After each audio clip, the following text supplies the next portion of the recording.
അങ്ങനെ വഖഫ് ഭേദഗതി bill Indian പാർലമെന്റിൽ എത്തിയിരിക്കുകയാണ്.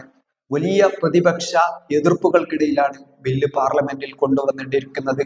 നിലവിൽ ബില്ല് പാസാക്കിയെടുക്കാനുള്ള പിന്തുണ ഭരണകക്ഷിയായ BJPക്കും അതുപോലെ തന്നെ സംഘപരിവാറിനും ഉണ്ട് എന്ന് തന്നെയാണ് ലോക്സഭയിലെ കണക്കുകൾ വ്യക്തമാക്കുന്നത്. പ്രതിപക്ഷം ഇതിനെതിരെ കൃത്യമായിട്ട് രംഗത്ത് വന്നു. ഇന്ത്യ സഖ്യം ഒന്നടങ്കം തന്നെ ഈ ബില്ലിനെ എതിർത്തുകൊണ്ട് രംഗത്ത് വന്നു. മുസ്ലിങ്ങളുടെ അവരുടെ അവകാശങ്ങൾക്ക് മേലുള്ള കടന്നുകയറ്റമാണ് നടക്കുന്നത് എന്ന് SP-യും അതുപോലെ തന്നെ തൃണമൂൽ അടക്കമുള്ള പാർട്ടികൾ രംഗത്ത് വന്നു കഴിഞ്ഞു. കോൺഗ്രസും കൃത്യമായിട്ടുള്ള നിലപാടുകൾ സ്വീകരിച്ചു. ഇടതുപക്ഷ MP-മാർ പാർലമെന്റിലെ ഈ സെഷനിൽ പങ്കെടുത്ത് ചർച്ചകളിൽ പങ്കെടുക്കുമെന്ന് കൃത്യമായിട്ടുള്ള നിലപാട് അവരും സ്വീകരിച്ചു. അങ്ങനെ രാജ്യമെമ്പാടും വീണ്ടും ഇത്തരം ഒരു സംഘപരിവാർ മുസ്ലിം വിരുദ്ധ നിയമങ്ങൾ ഉണ്ടാക്കിക്കൊണ്ടിരിക്കുന്ന പശ്ചാത്തലത്തിൽ മുസ്ലിങ്ങളെ ലക്ഷ്യം വെച്ചുകൊണ്ടുള്ള ചില നിയമനിർമ്മാണങ്ങൾ ഉണ്ടാക്കുന്ന സമയത്ത് പൗരത്വ നിയമത്തിന് ശേഷം വീണ്ടും അത്തരം മുത്തലാഖിന് ശേഷം വീണ്ടും അത്തരം ഒരു നിയമ പ്രക്രിയക്ക് കൂടി രാജ്യത്ത് തുടക്കം കുറിച്ചിരിക്കുകയാണ്. ഇത് കോടതികളിൽ ചോദ്യം ചെയ്യുമെന്ന് മുസ്ലിം വ്യക്തി നിയമമടക്കമുള്ള ഇസ്ലാമിക മുസ്ലിം പ്രസ്ഥാനങ്ങൾ പറഞ്ഞു കഴിഞ്ഞു. സുപ്രീം കോടതിയിലടക്കം ഇതിന്റെ നിയമ പോരാട്ടങ്ങൾ നടക്കുമെന്ന് തന്നെയാണ് പ്രതീക്ഷിക്കപ്പെടുന്നത്. ഏതായാലും ഈ ഒരു സമയത്ത് കൃത്യമായിട്ട് മനസ്സിലാക്കേണ്ട കാര്യം, രാജ്യത്തെ 20ഓളം സംസ്ഥാനങ്ങളിലെ തലസ്ഥാന കേന്ദ്രങ്ങളിൽ SDP എന്നുള്ള രാഷ്ട്രീയ പ്രസ്ഥാനം സമരവുമായിട്ട് രംഗത്ത് വന്നു എന്നുള്ളതാണ്.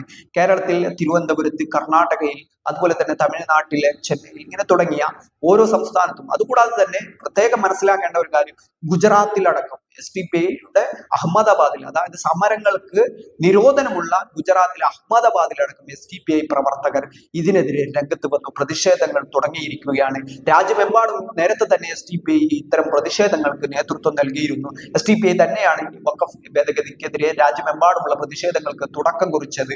ഇപ്പോൾ അതിന്റെ തുടർച്ചയെന്നോണം ഈ ബില്ല് പാർലമെന്റിൽ വരുമ്പോൾ വീണ്ടും സമര രംഗത്ത് സജീവമായിരിക്കുകയാണ് പാർട്ടി. അതുകൂടാതെ തന്നെ മുസ്ലിം വ്യക്തി നിയമപാടും മറ്റു മുസ്ലിം പ്രസ്ഥാനങ്ങളും ഈ ഒരു തെരുവുകളിൽ വീണ്ടും സമരവുമായിട്ട് രംഗത്ത് വരുമെന്ന് വ്യക്തമാക്കിയിരിക്കുകയാണ്. കേരളത്തിന്റെ സാമൂഹിക പശ്ചാത്തലത്തിൽ കേരളത്തിലും വളരെയധികം ചർച്ചയായിക്കൊണ്ടിരിക്കുകയാണ് വഖഫ് ഭേദഗതി ബിൽ.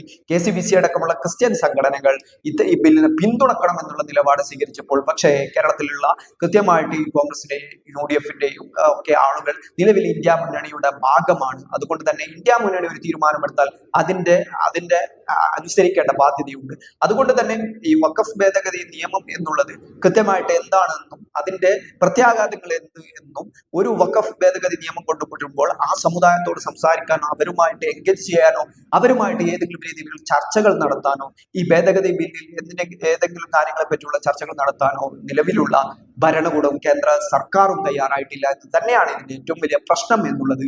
അതുകൂടാതെ തന്നെ പ്രതിപക്ഷ കക്ഷികളെ അവരുടെ പാർലമെന്റിൽ സംയുക്ത പാർലമെന്ററി സമിതിയെ നിയോഗിച്ചുകൊണ്ട് അവർക്ക് അഭിപ്രായം പറയാനുള്ള അവസരം പോലും നിഷേധിക്കുകയാണ് യഥാർത്ഥത്തിൽ കേന്ദ്ര സർക്കാർ ചെയ്തിരിക്കുന്നത് എന്നതാണ് പ്രതിപക്ഷ വിമർശനമായിട്ട് വന്നുകൊണ്ടിരിക്കുന്നത്. ഏതായാലും നിലവിലുള്ള ഇന്ത്യൻ സാഹചര്യത്തിൽ ഈ ബിൽ നിലവിൽ ലോക്സഭയിലും അതുപോലെ തന്നെ രാജ്യസഭയിലും പാസ്സാക്കപ്പെടാൻ തന്നെയാണ് സാധ്യത.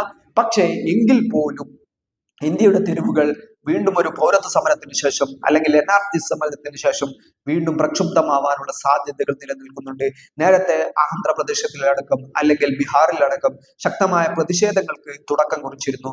അതിന്റെ ബാക്കിയെന്നോണം തുടർച്ചയായുള്ള തുടർ പ്രക്ഷോഭങ്ങൾക്കുള്ള സാധ്യതകൾ വളരെ കൂടുതലാണ്. കാരണം കൃത്യമായിട്ട് മുസ്ലിം സമുദായത്തിന് മാത്രം അധികാരമുള്ള വഖഫുകളിലേക്കുള്ള കടന്നുകയറ്റമാണ് യഥാർത്ഥത്തിൽ കേന്ദ്ര സർക്കാർ ഉദ്ദേശിക്കുന്നുള്ളത് എന്ന് വ്യക്തമാക്കുന്ന ഒരു നിലപാടാണ് പ്രതിപക്ഷവും അതുപോലെ തന്നെ മുസ്ലിം സംഘടനകളും മുസ്ലിം രാഷ്ട്രീയ പ്രസ്ഥാനങ്ങളും എടുത്തിരിക്കുന്നത്. എങ്കിൽ പോലും കൃത്യമായിട്ട് മുസ്ലിങ്ങളെ ലക്ഷ്യം വെച്ചുകൊണ്ടുള്ള നിയമനിർമ്മാണങ്ങൾ ഉണ്ടാക്കുകയും അതുപോലെ തന്നെ അവർ സമരത്തിന് ഇറങ്ങിയാൽ അതിനെ അടിച്ചമർത്തുകയും ചെയ്യുന്ന ഒരു പ്രവണത കഴിഞ്ഞ 10 വർഷത്തിനിടയിൽ നിരവധി തവണ നമ്മൾ കണ്ടിട്ടുള്ളതാണ്.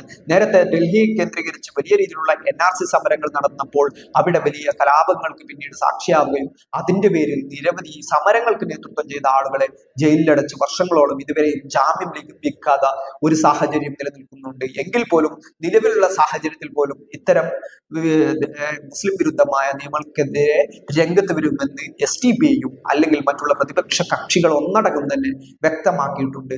അതുകൊണ്ട് തന്നെ വരുന്ന ആളുകളിൽ ഇന്ത്യയുടെ സാമൂഹിക സാഹചര്യത്തിൽ വീണ്ടും ഒരു വലിയ രീതിയിലുള്ള പ്രതിഷേധ കാഹളങ്ങൾക്ക് കൂടി തുടക്കം കുറിക്കുകയാണ് യഥാർത്ഥത്തിൽ പൗരത്വ നിയമത്തിന് ശേഷം ഇത്തരം ഒരു വഖഫ് ഭേദഗതി നിയമമടക്കമുള്ള കാര്യങ്ങൾ കൊണ്ടുവന്ന് സംഘപരിവാർ ചെയ്തുകൊണ്ടിരിക്കുന്നത്.